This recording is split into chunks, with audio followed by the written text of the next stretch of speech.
Welcome back to the GSMC Dead Ball Sports Podcast, hosted by GSMC Sports Network. I'm your host, Noel Jamber, and today we got a great lineup of things to talk about sports. First, NFL coaches meeting, what's going on, the updates with all that. Women's college basketball, March Madness, not getting a lot of recognition, so I want to talk about it. A lot going on in there right now. And finally, we're going to talk about the OKC Thunder, Shai Gilgeous-Alexander, and how well they're going to do in the playoffs. Before we get into all that, though, tips and donations. Tips and donations are always greatly appreciated. Sending a donation our way or a tip really shows that you guys really care about what we're doing, care about the content that we're putting out, and it gives us more reason to keep putting out the content that we do. Seeing a donation or a tip always makes our days. So feel free to send us a donation or a tip through the links in the bio or live stream, the super chat, or stickers. Leave us a comment too in the live stream. Come talk to us. We always love talking to you guys. I love meeting you guys. It's always great meeting and just being able to talk sports with you guys. That's what I do. I love it. So again, tips and donations. That's 2 links in the bio or description, the super chat or stickers. After all that said, let's get into the content today, shall we? First topic, NFL coaches meeting and what's going on with all that.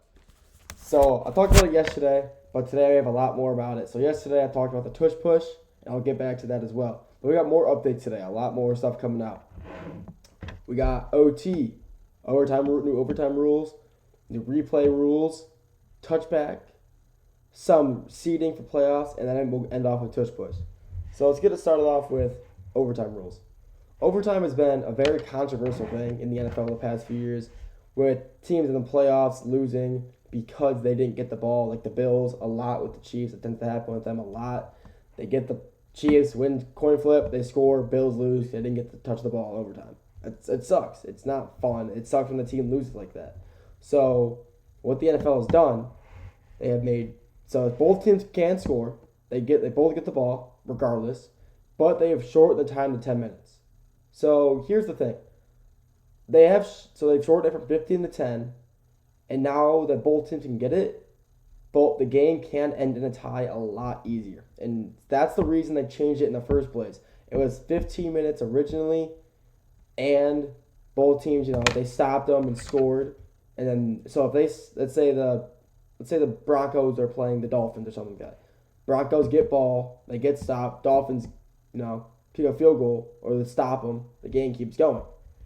But now that both teams can score, both teams score off rip, the game is going to keep going. And if, let's say, that's the only scoring that happens, the game ends in a tie. And that's the reason they changed it originally, because they didn't like the amount of ties that were being seen. So what is happening now, like I said, ties can come into question. And, this is a good addition. I think this would be better for playoffs, because this is only a regular season addition. This is not for playoffs. So if they made this for playoffs and not regular season, I think it'd be great. If they just had 2 separate rules, one for regular season and one for playoffs, that could be a lot better. But if they made this rule for playoffs, so the guys go to overtime, it will be shorter. It's really up to you to decide, though.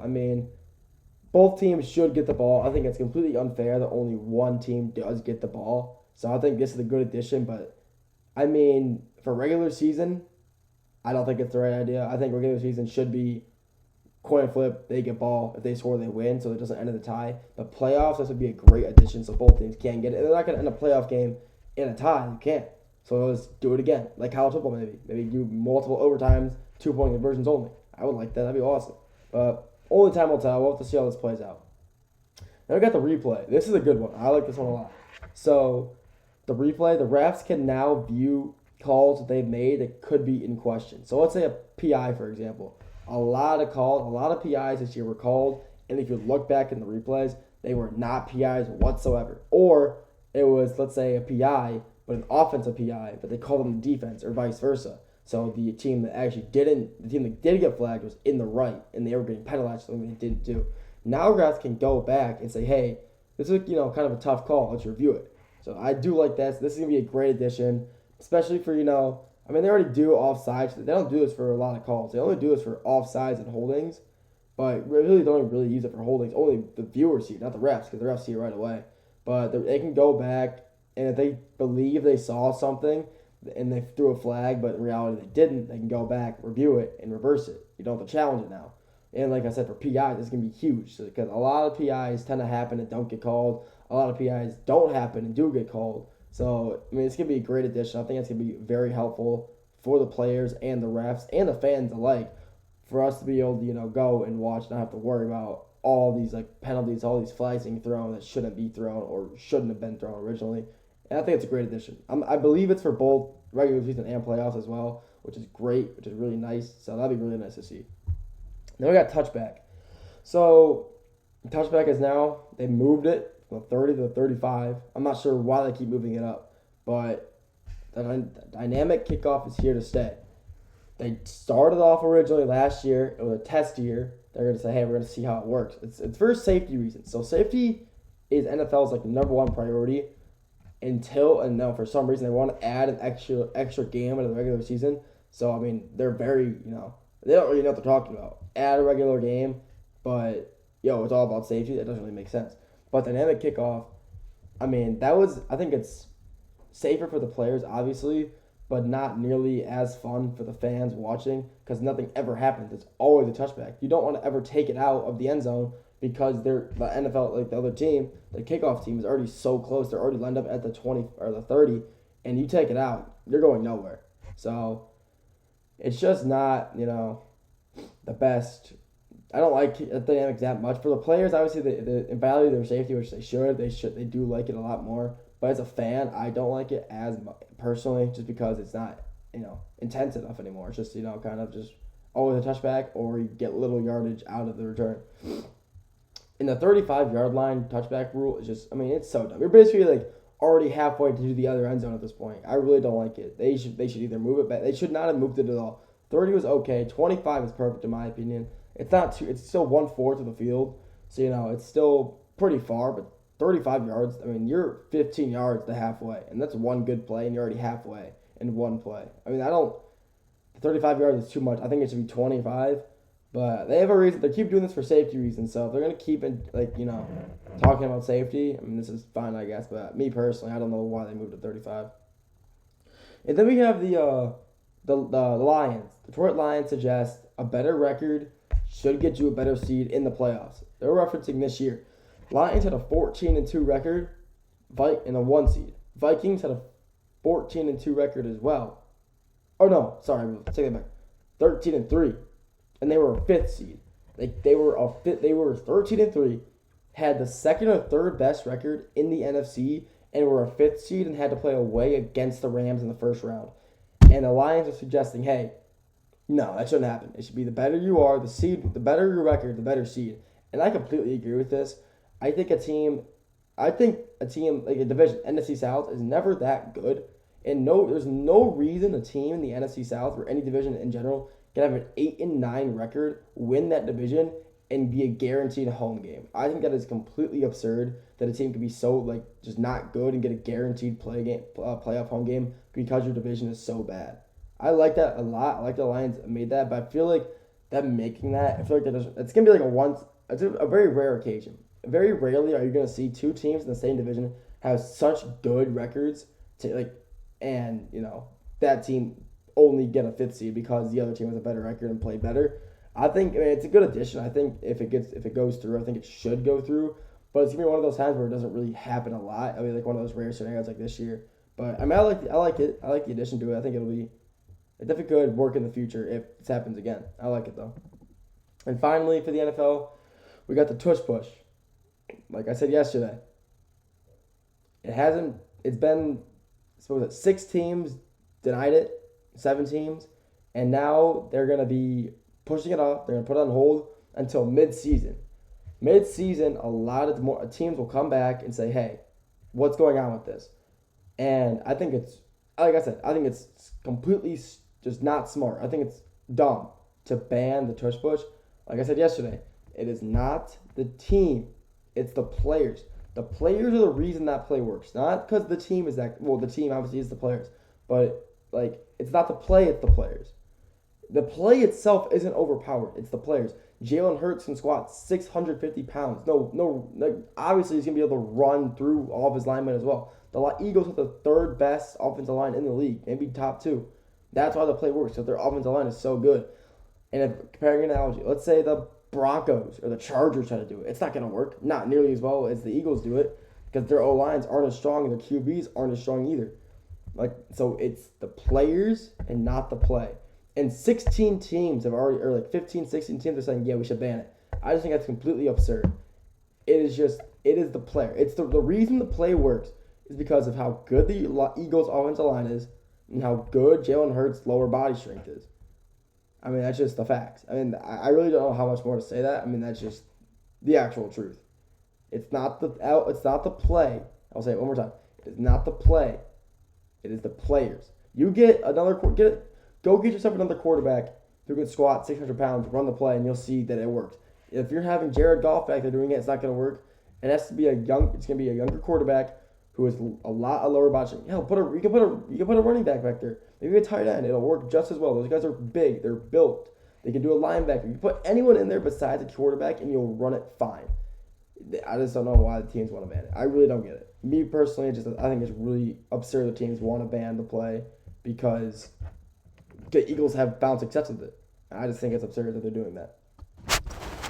That's it for this segment. In the next segment, we're going to talk about women's college basketball. And after that, to end it off, we're talking about the OKC Thunder, how they got there, and how dominant they will be in the playoffs. See you after the break. I feel like I'm losing my mind. Is everybody in the world blind? Please, Lord, give me a sign, a sign. I feel like I'm losing my mind. Is everybody in the world blind? Please, Lord, give me a sign, a sign. I wanna be the greatest. Everybody on the fake shit. I look around and feel like everybody is the fakest. I make this every day and I'm impatient, hoping one day I blow up from the basement. Statement, the top is so vacant. I don't hear shit that I think is amazing. Waiting for my day when I'm playing sold out shows for 1,000 faces. Hey, give me that crown, get in my way and to be put down. It ain't your place, all this my town. If I want that shit, then I'll get it right now. I'm losing it, the noose it fits. I'm losing shit, a stupid myth. You choose to live or choose to dip. You choose to fight or lose your grip and lose a gift. I feel like I'm losing my mind. Is everybody in the world blind? Please, Lord, give me a sign, a sign. I feel like I'm losing my mind. Is everybody in the world blind?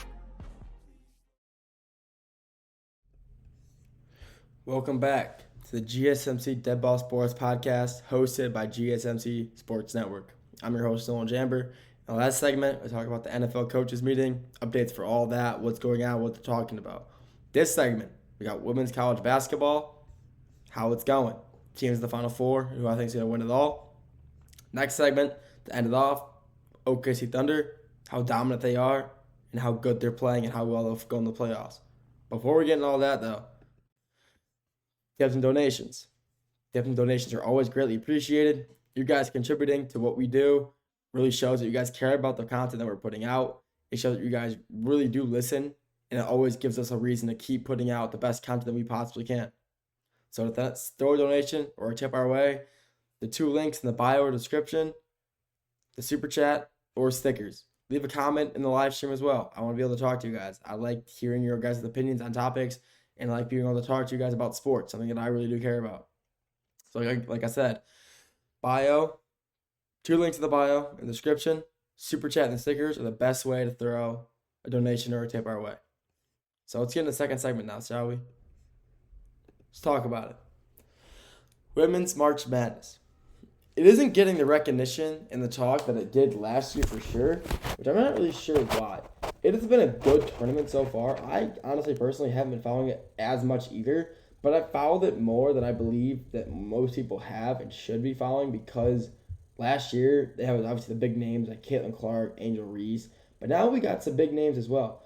Obviously, we got Juju Watkins. She's out, but still.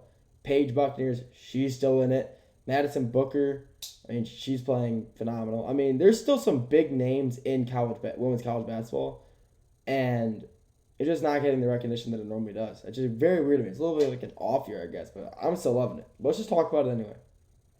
So in the Final Four, we got Texas, South Carolina, UConn, and UCLA. Texas will play South Carolina on Friday, April 4th at 7 p.m. And then UConn and UCLA will play on Friday, April 4th at 9:30 p.m. And I think both of those games, obviously, they're there for a reason. You don't get to the Final Four by mistake. You get there for a reason. And these teams have proved it all year. Let's talk about Texas. So Texas just beat Haley Van Lith, TCU Horned Frogs, beat them in the Elite Eight, 58-47.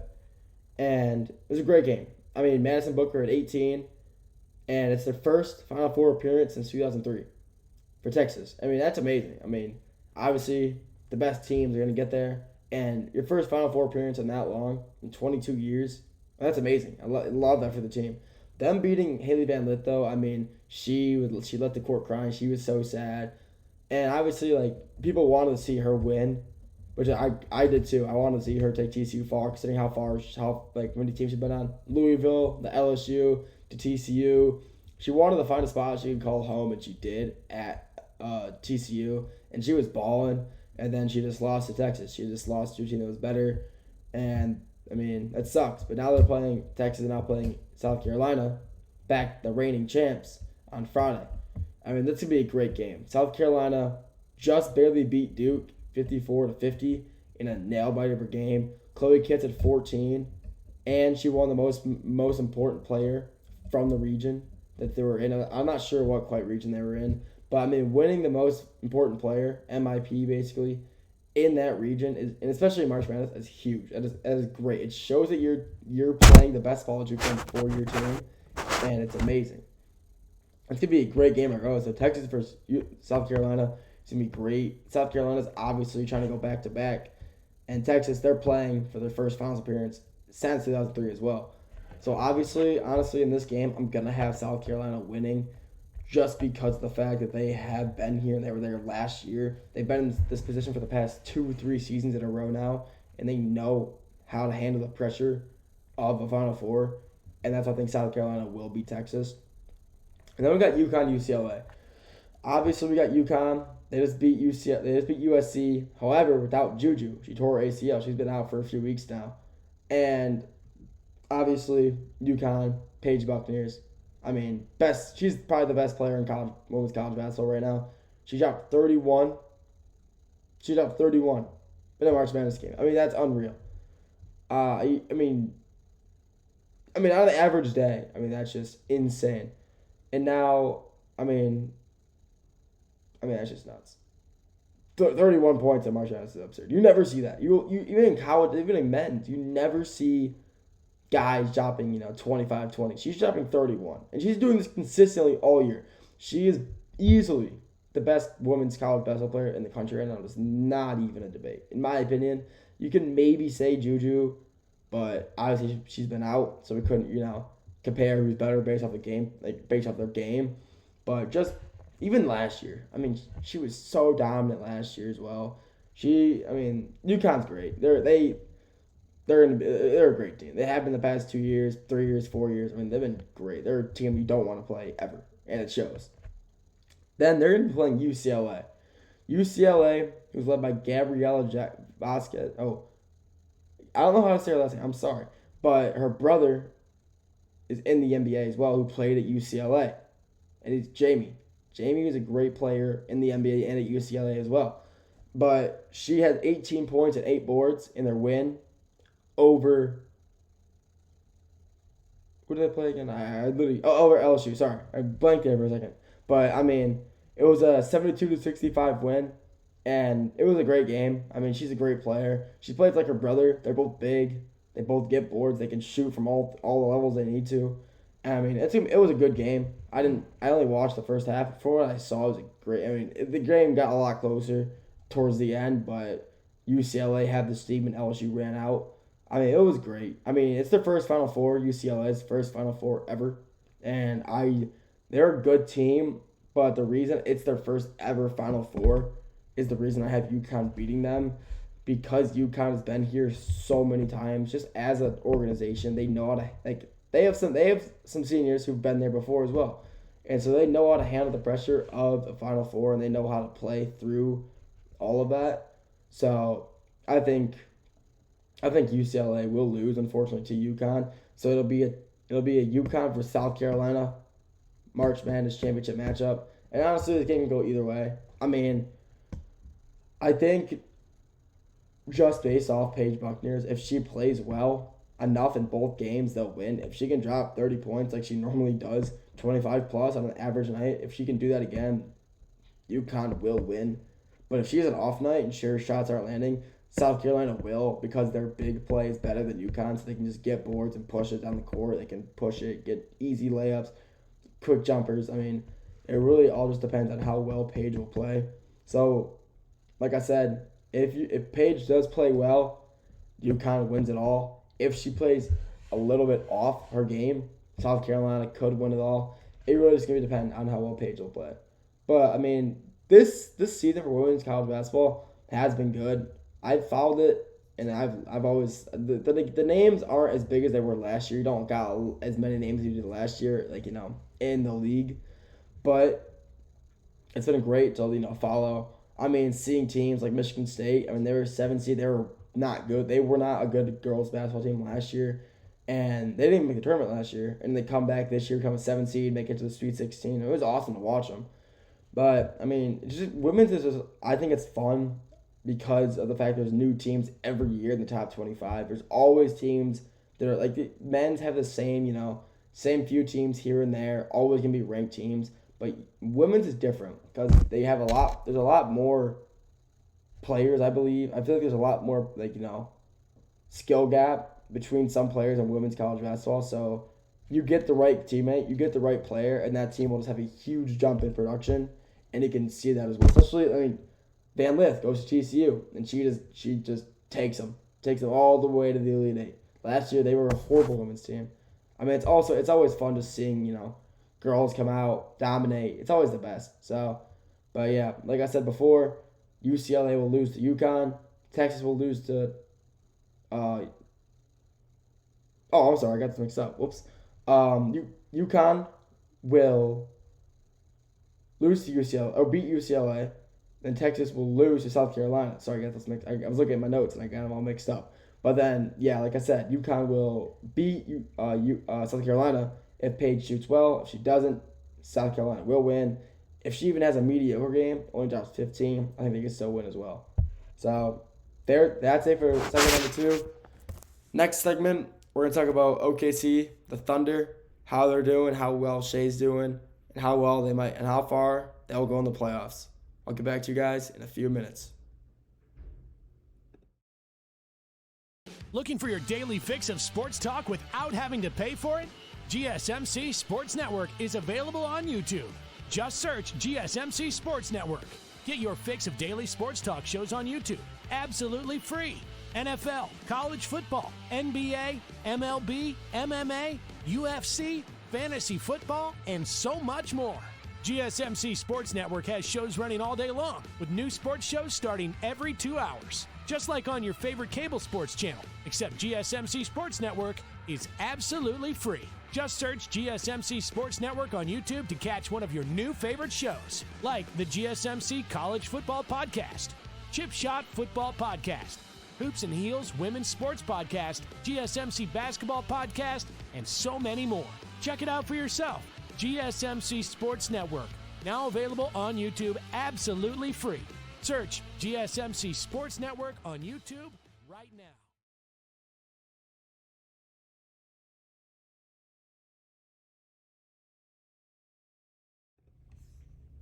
Welcome back to the GSMC Dead Ball Sports Podcast, hosted by GSMC Sports Network. I'm your host, Nolan Jamber. In the first 2 segments, we talked about NFL coaches meeting, what they've been talking about, rule changes, future of the NFL. Last segment, talk about women's college basketball, March Madness, Final Four for them, teams that made there, how they got it there, who's going to win it all. Final segment of the day, we got some NBA. Oklahoma City Thunder and SGA. I mean, it's been a great season for them. No one can deny the fact that the Thunder have had one of the best seasons in recent NBA history, and the stats just prove it. The stats show that is true. SGA has led the Thunder So hear this out. They have led the Thunder to the best away record this NBA season, a 28-1 away record. They have won, out of the 29 away games they played, they won 28 this year. Going into opposing towns, opposing cities, where these players are getting heckled, especially SGA with all this free throw, getting heckled, getting yelled at. They go in, and win 28 of their 29 away games. I mean, that is unbelievable. That just regardless of what you think, how you think of SGA, you cannot deny the fact that he is a phenomenal basketball player at all. You really can't. He's averaging 35, 7 boards, 4 assists, 1 block, and a steal this season. He's averaging 35, 7, and 4. I mean, he's averaging 35 points a game. I mean, we haven't seen a score like this since like on an average night since like James Harden, and like when he's on the Rockets. I mean, he's just phenomenal. He's so fluid. His defense is lacking a little bit, but his offense makes up. His offensive ability is so good and so like just clean that he makes up for it. It's insane. So SGA has won Western Player of the Month, Western Conference Player of the Month 3 times. This month for March, and he won it back-to-back in this year, November and December. And, I mean, you're not going to be the 1 seed without a player like that on your team. He takes the team on his back. He has players around him. No one's doubting that. No one's saying he's, carrying them hard by himself. But the fact that he's doing this good, they could, if the Thunder didn't have SGA, they would probably still be a 6th seed. I'm not going to lie. This team is so good, even without him, that they could still easily be a 6, at worst a play-in team. And it just shows how good the Thunder are in general. They have a 63-12 overall record right now. And they're above the Rockets, who are 2-seeded right now in the West, by 14.5 games. They have the difference between the 2nd and 1st seed is 15 games, and the Rockets and the Thunder have 12 losses. I mean, that's insane to think about. There's more games between them than the losses that the Thunder have. I mean, you don't see that every day. You really just don't. I don't even know how to. I mean, this team is like generational. This is like early Kevin Durant, Westbrook, Harden Thunder. I mean, an OKC in the playoffs is not an easy spot to play. This fan base will show up and they will be loud. They will be a team in the playoffs that you do not want to be playing. Especially when they're at their arena, their fan base travels as well. So regardless of where you are, you will be playing their fan base in your city, which is nuts. I mean, this team is dominant. There's no more to say. This is like a 73-9 Warriors type of team. They're insane. They're better than any team in the East. They're better than most teams in the West. But SGA, I don't think he even is the best player in the West, which I don't think is crazy to say. When he's fighting for an MVP right now, and someone's fighting against him right now, and that one person is Nikola Jokic out of the Denver Nuggets. Nikola Jokic is averaging 30, 12, and 10. He's averaging a triple-double, 30 points, 12 boards, 10 assists a game. I just don't believe that SGA, even there's no doubt in my mind that he's a great player, but Jokic is having such a dominant season, and he's just getting thrown under the radar because of SGA. And I think SGA shouldn't win MVP. I think Jokic 100% should. You don't average a triple-double and not win the MVP, but he's already won it 3 times, and voters fatigue is starting to get to him. It's like, hey, we got to beat the league. A triple-double for Jokic, that's like an average night now. So, I mean, unless he increases those numbers, I just don't see him winning it just because SGA hasn't won one so far. And, I mean, I feel like that'd give the NBA a lot more recognition. A lot of people would see that and say, hey, look at this guy. Let's start watching. Look at this new guy out of Canada. Maybe some Canadians will start watching even more now, too. I mean, granted, they have a team in Toronto, but maybe a lot of Canadians, like Ontario, they don't watch NBA. Maybe they see some guy from Canada win it and say, oh my gosh, look at him. we had a Canadian MVP. That's amazing. Let's start watching NBA. I mean, it really just, I mean, I don't know. I think Jokic should win it, but realistically, I think SGA will, just because of how good his team is. MVP is also normally goes to the best player on the best team, and the Thunder are the best team. The Nuggets are good, but they aren't built nearly as good as the Thunder. I mean, Nuggets, they got Jamal Murray, great shooter. Russell Westbrook, one of the most athletic players of all time, and I believe he's coming off the bench, but still this year if he's coming off the bench all season, easily sixth man of the year. It is shown that when he comes off the bench, he plays better, especially during this time frame this year. I mean, they got, I already said Jamal Murray, but DeAndre Jordan. I mean, Michael Porter Jr. I mean, Aaron Gordon. I mean, this team is just stacked with just athletes. But then they got the Thunder. Shea Gilgeous-Alexander, Jalen Williams, both of them. They got Chet, Hartenstein. I mean, this team is Lou Dort. I mean, these teams are stacked. I think the Nuggets are better than Houston, so honestly, the record doesn't show it, so obviously they can't be a 2 seed. But I think the Nuggets, if they were to play Houston, they would beat them in a 7-game series as well. But, I mean, I think the Thunder are just a more well-rounded team than both of those teams anyway, so they are easily the number 1 seed for a reason. But, I mean, the Thunder, how well I think they'll do in the playoffs is really just based on how well SGA does, honestly. If his free throws continue, that will carry them through the playoffs. However, refs do get a lot more strict during playoff time. They do not let free throws fly as much. And Shea is he has a 93 free throw percentage this year. And I think he has I would say if he has 1,000 points, which he doesn't, I would say probably around half of those are coming from free throws. Sorry, not having 200 maybe. So regardless, that's 2/5 of your points coming from free throws, or 1/5. But if that doesn't translate to the playoffs, if he's not able to shoot free throws as much, his averages could go down for sure. If he's averaging 35, it can go. He's averaging 15 free throws a night. Maybe that's 15 points. If he makes them all, averages can go down to 20. I mean, if he's dropping 15 points less, that's a big drop in numbers. So then they need the other guys to step up. But if his free throws continue in the playoffs, they keep working, they'll easily make a far run, easily a finals run, finals appearance as well. But, however, if his free throws don't continue, if the refs see it, they're not fond of it, they're like, hey, you can't, we're not calling these all the time now, they could still make a far run, but have an easier chance of getting bounced out earlier. I guess you could say a Western semis, maybe a Western finals. But if SGA's free throws still continue, I think they'll make it to the finals. But if they don't, I still think they'll make a deep run, just based off how deep their team is and how good their starters are. I mean, that's just my opinion, at least, and I think that's just what I have to say about it. And I think that's honestly the best scenario that would happen. They make a run deep based on how well they can shoot and how many free throws SGA will shoot. And honestly, that's the whole thing.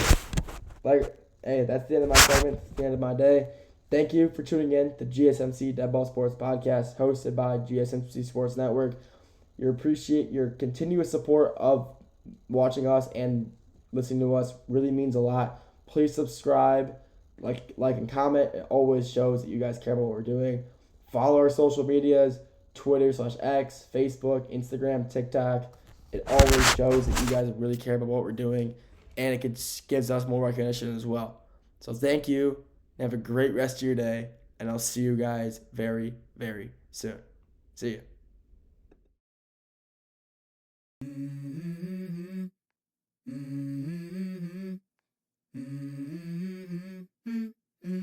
Let's go.